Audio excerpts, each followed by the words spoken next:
Olá, vamos para mais um vídeo e hoje eu quero falar sobre um vídeo que trata de dívidas, como sair das dívidas para a construção de riqueza, para entrar num novo patamar de prosperidade e de realização financeira. Tá? Mas antes de tudo, eu te convido aí para me acompanhar nas mídias sociais, no YouTube, no Telegram, Instagram, conhecer meu blog Sampaio Financeiro e o meu curso Finanças Pessoais. Tá certo? Bem, então, vamos lá.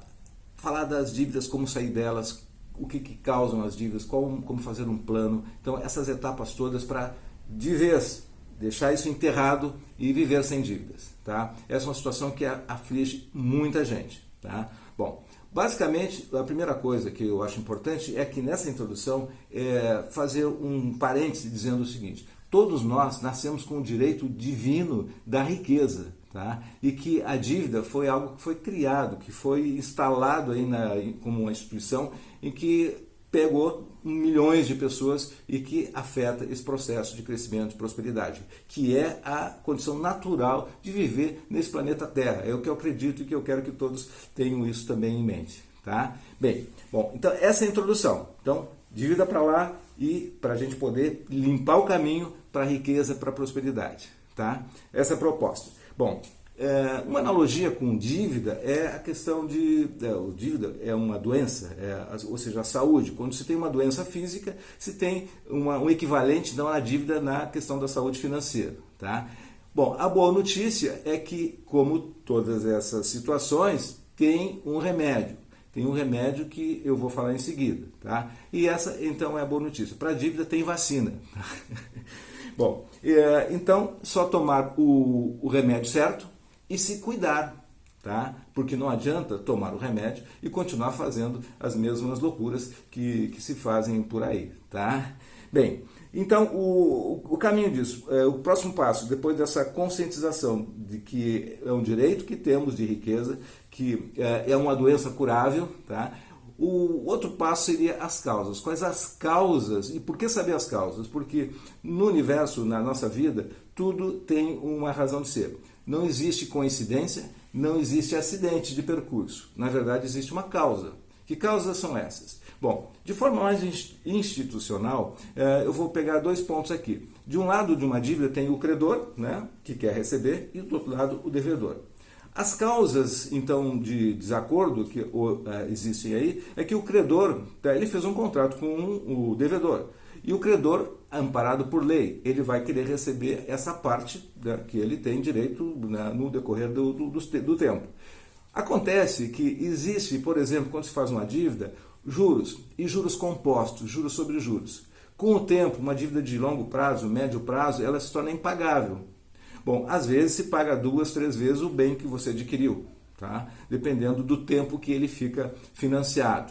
Bom, esse é um lado do credor. Ele fez um contrato e tem esse direito. Por outro lado, o devedor, de modo geral, não tem educação financeira para entender isso. E aí vê o benefício imediato e não vê a bomba que ele está carregando, que está sacrificando ou eliminando sua possibilidade desse direito de riqueza, de prosperidade que existe na origem de todas as pessoas, como eu falei. Então, entrou aí um desarranjo geral. Tá? Então, essa é uma causa, tá? Uma causa para a gente guardar como um conceito.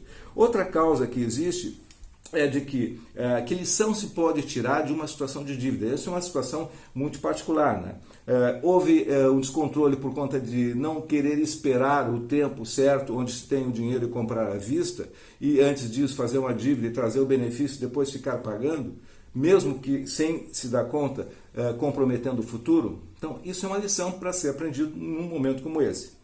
Outra questão são que sejam realmente aqueles acidentes, por exemplo, a doença, o divórcio, tá? Ou a situação de uma outra parecida com essa, que você não tem reserva de emergência. Então, bom, o que faltaria, então, o que faltou para não fazer reserva e o que eu posso fazer a partir de agora para que depois de resolver isso, eu crie essa reserva e não volte a ter esse risco desses acidentes, entre aspas, né? Bom, isso são alguns pontos para identificar a causa e tirar uma lição disso. Depois que passou por essas etapas, tá, nós temos que pensar o seguinte: bom, qual é o plano para sair? Vamos fazer um plano, né?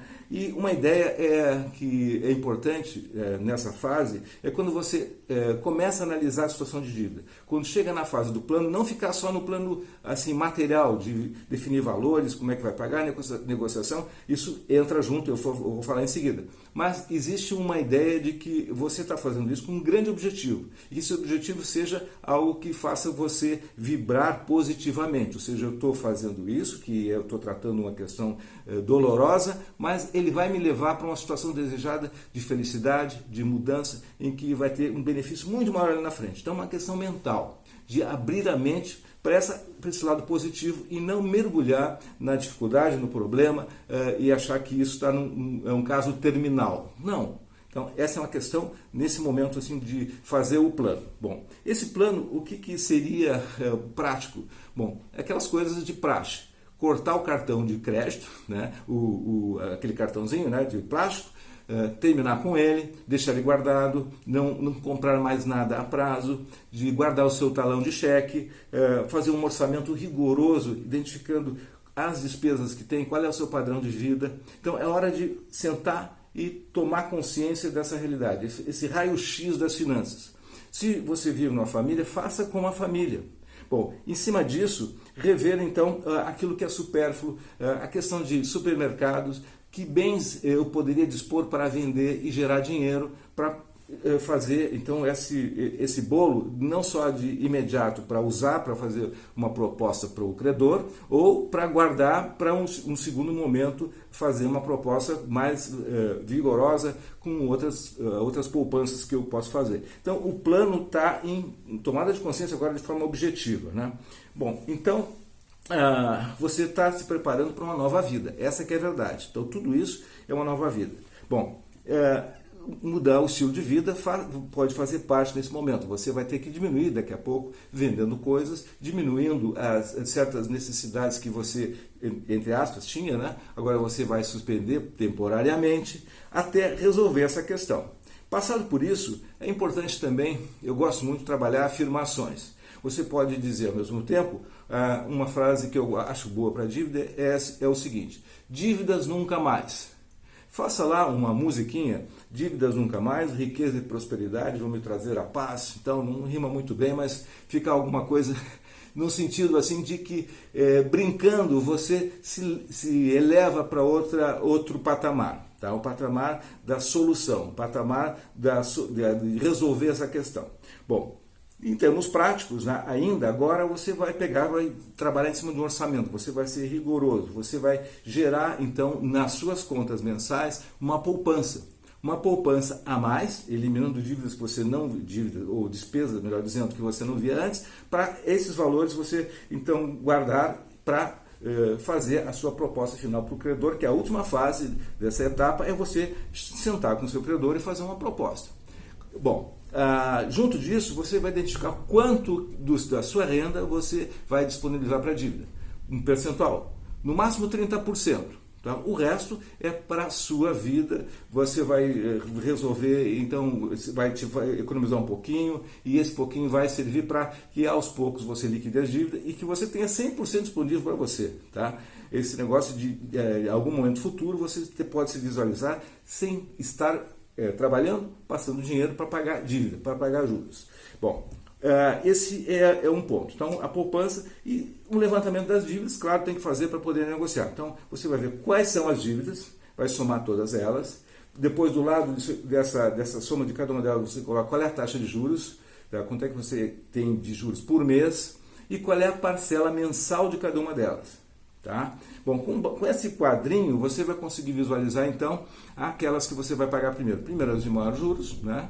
Eu já falei isso em outros vídeos, estou reprisando essa ideia aqui, tá? E vai aos poucos então colocar isso nos meses futuros, como é que vai se desenrolar esse pagamento, tá? Eu tenho mais 2, 3 ou 4 vídeos que explica em detalhes um pouco cada uma dessas coisas que eu estou falando. Bom, ok? Então, juntando tudo isso, você vai ter um pacote super poderoso de mudança. Bom, próximo passo, a última etapa, é contato com o credor. Você vai lá, definiu quanto que você vai poder pagar da sua dívida e vai fazer uma oferta de pagamento da dívida que você tem, consolidada com esse banco, em que você vai dispor um valor X por mês, que é o que você pode, os 30% da sua receita. O banco vai analisar, pode o banco ou o credor, pode ser aqui qualquer figura, qualquer entidade, tá? Banco como figura de linguagem, tá? Mas normalmente está em banco mesmo, né? Você vai chegar e vai fazer essa proposta. Então, ele vai analisar. Se não aceitar, você vai ter que, então, ver a alternativa B. Tá? Você vai ver, inclusive, um advogado, você vai ver outras soluções para você se proteger. Porque o credor, como eu falei, ele vai se valer da legislação para buscar o direito que ele tem. E a fase normal de buscar o seu recebimento não é muito agradável, porque aquele processo vai, primeiro, depois de toda uma etapa burocrática, vai executar bens, vai incomodar, vai gerar uma série de coisas. Então, o acerto é o melhor caminho. Tá? Você pode, então, ter essas alternativas e não deixar rolar, deixar assim, muita gente pensa, eu vou deixar esse negócio andar, um dia eu vou resolver. Não, isso aí não vai tirar você desse atoleiro, né? Que é aquilo que prende e que vai demorar e que vai dificultar a riqueza, essa prosperidade, o momento futuro. Então, primeiro é encarar esse problema, essa questão de frente, fazer uma estratégia como eu estou falando aqui, a questão que são pessoais, você internamente, como é que você internaliza isso que eu estou falando, tudo, fazendo um resumo do seu jeito, e como é que na prática você coloca isso. A ideia é juntar tudo, organizar, diminuir o padrão de vida por algum tempo e chegar então para uma proposta e visualizando sempre a riqueza, a construção desse novo patamar nos próximos meses, nos próximos anos. E por fim, encerrando e concluindo, lembrando o que eu falei no início, a riqueza é um direito divino. Você precisa só aceitar e acreditar que isso é uma verdade. Tá? E, por fim, tá? Uma questão para você responder. Daqui a 2 anos, daqui a 5 anos, que situação financeira você visualiza, você consegue se enxergar? Se coloque nessa situação, se enxergue nessa situação resolvida. Tá bem? Bom, esse era o vídeo, ficou um pouquinho longo, espero que tenha sido útil. E ficamos por aqui. Até o próximo vídeo. Sucesso e prosperidade.